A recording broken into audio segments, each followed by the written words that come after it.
For caring for fish, the first thing to know is what type of fish you want to get.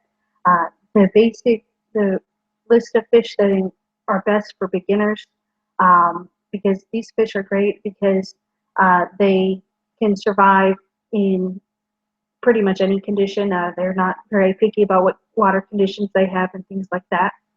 Uh, this includes tetras, danios, platies, guppies, kuliloiches, cherry barbs, firemouth uh, cichlids, pearl gourmis, tiger plecos, cory catfish, mollies, swordtails, betas, and glowfish.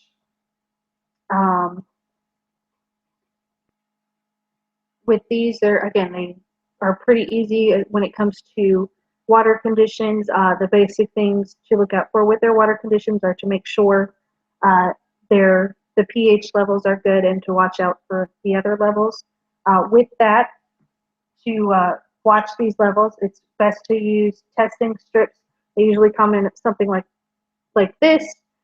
These testing strips, you dip them in the water. It tests for 5 things. It tests for their nitrate levels, and the nitrite levels, the hardness of the water, um, the chlorine level, um, the alkalinity, and the pH.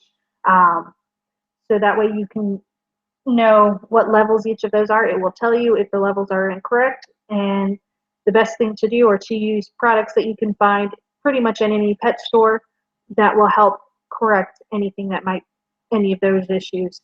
They have various items that can do that.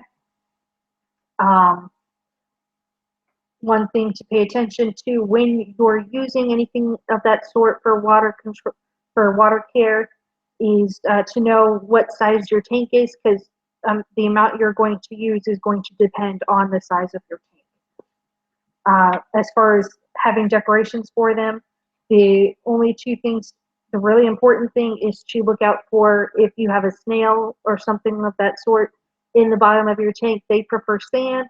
However, other bottom feeders prefer rocks. It's easier for them to pick around the rocks than it is the sand.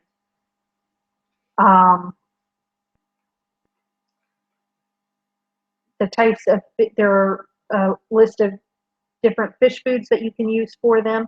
Most fish on that list that I gave earlier are okay with flake and pellet foods.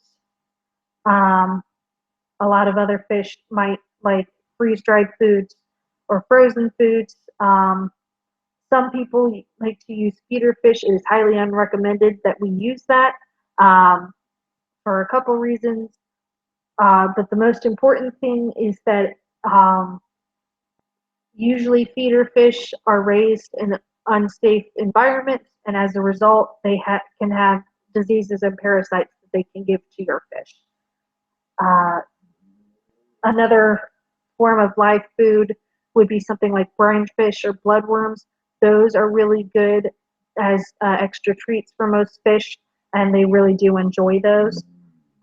Feeding, as far as fish as juvenile fish, those are usually fish that are under 3 months old.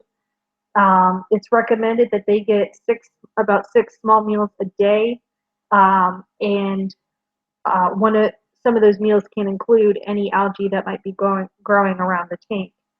If you're trying to set them up for while you're on vacation, you can leave them unfed for about 7 days. Most fish are okay with that.